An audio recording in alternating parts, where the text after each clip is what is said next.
Hey everyone, welcome back to the channel. Today we're talking about something that made headlines in Louisville, Kentucky. On September 17, 2025, Mayor Craig Greenberg literally pushed a button that destroyed a $100,000 Dodge Durango Hellcat. Why? Because it was used in illegal street racing. Now, I know this is going to get mixed reactions online, but honestly, I completely agree with his decision. And I want to explain why. Good afternoon. It's great to be here with the chief today. Thank you very much to our traffic officers and other LMPD officers who are doing such important work every day to keep our community safe. Every person, every family, and every corner of our city deserves to feel safe and be safe. So here's the background. The Dodge Durango wasn't just any SUV. It was a Frankenstein vehicle, pieced together with stolen parts, not street legal, and built to be dangerous. Investigators say it was tied to illegal street racing and reckless driving events in the city. Louisville passed a law in 2022 cracking down on street takeovers, and since then, over 160 cars have been seized. But this one? Instead of auctioning it, instead of storing it, they crushed it in front of everyone, and Mayor Greenberg hit the button himself. And that's why Chief Humphrey and I are working so hard every day to create a safer city through collaboration, innovation, enforcement, and reform. And while we still have work to do, we are on the right track. As you just heard, homicides, shootings, carjackings, and more are all down. Still, we need to do more. And that's why we're here today. Our streets should be safe for everyone. Whether you're driving to work, walking your dog, or simply enjoying time with your families and friends. That's why when we hear about illegal street racing, when we hear about street takeovers in any part of our city, LMPD shows up and shuts it down. We've seen street races in our community reach over 120 miles per hour and have dangerous, even fatal consequences. The family of Myrtle Wacker will soon be mourning the one-year anniversary of her tragic death when she was killed by illegal street racers on October 25th, a year ago. Street racing is reckless, it's dangerous, and it's completely unacceptable in Louisville, Kentucky. Again, that is why LMPD shows up and shuts it down. As you just heard, last year we took more illegal street racing cars off our streets than at any year in our city's history. It's a reflection of our commitment to protecting lives and restoring peace in our neighborhoods. And it's working. Thanks to this increased enforcement and community vigilance, illegal street racing in Louisville is down significantly. And that means there are significantly fewer chances for tragedy, fewer nights disrupted by squealing tires and roaring engines, and most importantly, more peace for the families of Louisville. Today, we're sending a clear message as we work to do every day. Louisville will not tolerate behavior that puts our people, our families, at risk. So we will continue to use every tool that we have to protect our community and make Louisville safer, stronger, and healthier. This vehicle that we're crushing today was seized by LMPD. It's a Frankenstein car put together by many different parts. This vehicle could not be auctioned off. It's not legal to be ever used on our streets again. Same goes for its parts. For anyone who's thinking about street racing in Louisville, think again. You are not welcome here. We will not let you put lives at risk. We will seize your car, and if it's not legal for the streets, we will crush it. Now, some people are asking, why destroy a $100,000 car? Why not sell it for parts or donate it or auction it off? The answer is simple. It wasn't legal, and it wasn't safe. The parts were stolen, the build wasn't certified, and giving it back to the streets would have just fueled the same problem. By destroying it, the city sent a powerful message. If you use your car to put lives at risk, you don't just lose your license, you don't just pay a fine, you lose the car. Period. Street racing isn't just some harmless fun, it's not Fast and Furious. We've all seen stories where people get killed, where bystanders get hurt, where whole intersections are shut down. In Louisville and in cities all across America, people are scared to even drive at night because of these dangerous takeovers. So when the mayor stood up there and hit that button, he was showing that the city is serious. Zero tolerance for this behavior.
I want you to imagine this. You're driving home from work with your kids in the back seat and suddenly two cars come flying past you at 100 miles per hour, weaving in and out. You don't know if they're going to crash into you, if they're going to spin out. That's the fear real people live with when street racing goes unchecked. So honestly, I'd rather see one flashy car get destroyed than hear about one more innocent life lost. The value of that car doesn't even compare to the value of human life. All right, with that, we'll open up to any questions that you may have.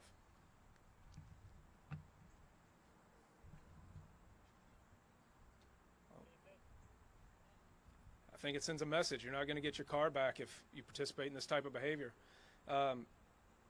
It's a weird dynamic sometimes that people are less afraid of arrest and prosecution than they are of having their cars taken away from them. And so I think it was a huge plus for us to have that ordinance passed that allows us to seize cars for up to 6 months, because that's ultimately what people don't want, is they don't want to lose their car. And so I think that's why you've seen the success and the drop in numbers, our ability to enforce it.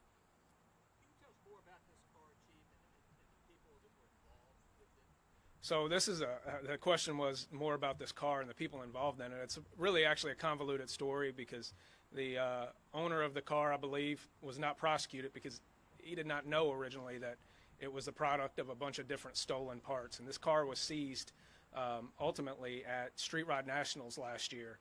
Officers had identified it previously, being involved in street racing, not necessarily by this owner. And they identified it, was able to go get it while it was parked, and nobody was around. So that's why there's not any type of prosecution that came in conjunction with it. Is there any concern for people that they could potentially be buying a car like that has a bunch of stolen parts and it could be seized? So the question is about concern for individuals who might be buying cars that are of stolen parts, and generally that does not happen. And I don't know how that purchase took place, but that is part of what happens when cars are insured and registered with each state. That's part of the reason why there are regulations like that, is to make sure that people are getting cars that are legally purchased, not stolen, as well as safe for the road. The question was, do we have plans to crush any more? We're going to crush all of them that meet the criteria for us to be able to crush, and if something changes in the legislation that allows us to do it more, we'll do that.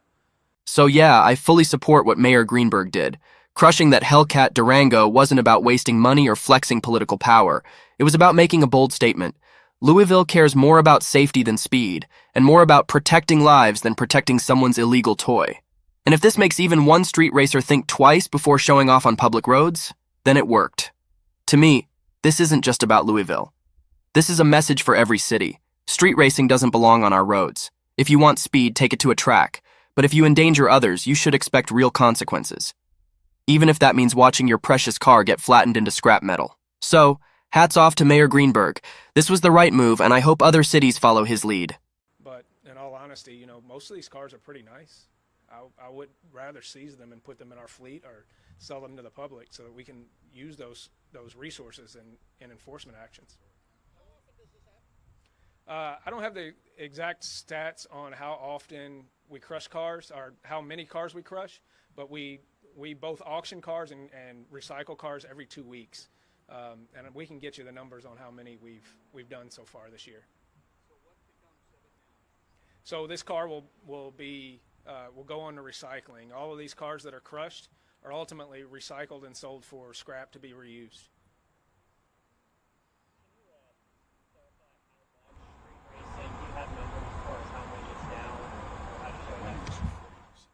Yeah, our numbers as far as how much street racing is down is about 40% year to date from previous years, and we'll get you those exact numbers of how many cars we've seized. It's a little bit harder to get how many street racing events have happened, but as far as the number of seizures, which really correlates with the number of events, particularly because we have paid attention to this stuff and we are being able to get resources there for enforcement action fairly quickly when these pop up, but they have significantly dropped. And I think the public sees that while it's still annoying, we don't have the same level of issue that we had in years past. Thanks for watching. If you like this video, make sure to hit that like button and subscribe for more content just like this. Don't forget to turn on the notification bell so you never miss an update. And remember, stay safe and I'll see you in the next one.